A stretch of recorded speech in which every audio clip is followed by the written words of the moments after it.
Good evening everyone. আমি চলে এসেছি সিনেমা দেখতে। তো সিনেমার নাম হচ্ছে খাদান। চলে এসেছি সিটি সেন্টার, কোনো প্ল্যান ছাড়াই। রাজা হঠাৎ ডিউটি থেকে বাড়ি এলো, বললো চল সিনেমা দেখে আসি। আমিও তাড়াতাড়ি 3টের মধ্যে রেডি হয়ে গেলাম। তো আমরা 3:45-4টের মধ্যে ঘর থেকে বেরিয়ে গেলাম। তো চলে এসেছি সিনেমা হলে। তো ঢুকেই দেখছি সিনেমা শুরু হয়ে গেছে। ভালোই হলো, ঠিক টাইমে পৌঁছে গেছি।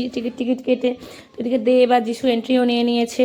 তো তারপর একটা গান হলো দেবের, বিয়ে হায়রে বিয়ে হলো কেন। সত্যি আমিও কপাল চাপড়াই যে হায়রে বিয়ে হলো কেন। তো যাই হোক, আমার বইটা মোটামুটি লেগেছে। যারা যারা বইটা দেখেছো তাদের কেমন লেগেছে অবশ্যই কমেন্ট করে জানিও। তো তারপরে কোনো প্ল্যান ছাড়াই বলতে গেলে সিনেমা দেখতে গেলাম। প্রায় 3-4 বছর পর মনে হয়, কারণ রাজার এত ধৈর্য থাকে না যে 3 ঘন্টা 2 ঘন্টা বসে বসে সিনেমা দেখবে। আর আমারও এত ধৈর্য নেই যে দেখবো। ছেলেটা প্রচণ্ড পরিমাণে জ্বালায়। তো ওকে ভেবেছিলাম নিয়ে যাব না, তারপরে ভাবলাম কোথায় বা রাখবো, ঘরে তো কেউ নেই, নিয়ে তো যেতেই হবে যেহেতু ছেলে হয়েছে। তো এখানে দেব কী করেছে, হিরোইনটাকে একটা চুমু খেয়ে নিয়েছে। তো মেয়েটা হচ্ছে ইমা তুমি আমাকে চুমু খেলে কেন। তো তারপরে গানটা শুরু হবে কিশোরী কিশোরী। দেব যখন মেয়েটাকে আবার বিয়ে করবে। তো মানে সিনেমাটা কী কী হয়েছে আমি তোমাদেরকে বলছি না, কারণ বলে দিলে হয়তো দেখার এনার্জিটাই আর থাকবে না। তো যাই হোক, তোমরাও সিনেমাটা দেখো, কেমন হয়েছে অবশ্যই কমেন্টে জানিও। যারা দেখেছো তাদের কেমন লেগেছে তারাও বলো।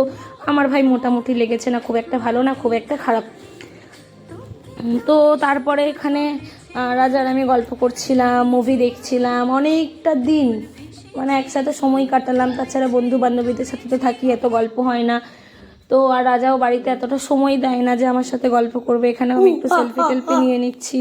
আর এই যে এখানেও ছেলে চলে এসছে আমাকে ডিস্টার্ব করতো। তারপরে ব্রেক দিল, তো এখানে সিনেমা হলটা একটু ঘুরিয়ে ঘুরিয়ে দেখাচ্ছি। এই সিনেমা হলে আজকে আমি প্রথম গেলাম। তাছাড়া জাংশনে গেছি, আরতিতে গেছি, আরও 3-4 জায়গায় দেখেছি। তো এই সিটি সেন্টারে যে হচ্ছে স্মার্ট বাজার, সেখানে আমি ফার্স্ট টাইম গেলাম। তো এই হলটার কী নাম আমি এখনও জানি না। তো যাই হোক, যে যে জানো যে বিগ বাজারে যে জাংশনটা, এই জাংশন বলছি, বিগ বাজারে যে হলটা আছে তার কী নাম সেটাও তোমরা কমেন্ট করে জানিও। আর আমি রাজা বলেছিলাম, আমি ভুলে গেছি। তো এখানে রাজা পপকর্ন নিচ্ছিল, আমি একটুখানি সেলফি নিয়ে নিচ্ছিলাম। তারপরে চলে যাবো আবার মুভির ভেতরে। এখানে রাজা খেতেই শুরু করে দিয়েছে, বসতে না বসতেই। বেচারি এমনই মুভি দেখেছে যে চুল টুল দাঁড়িয়ে গেছে।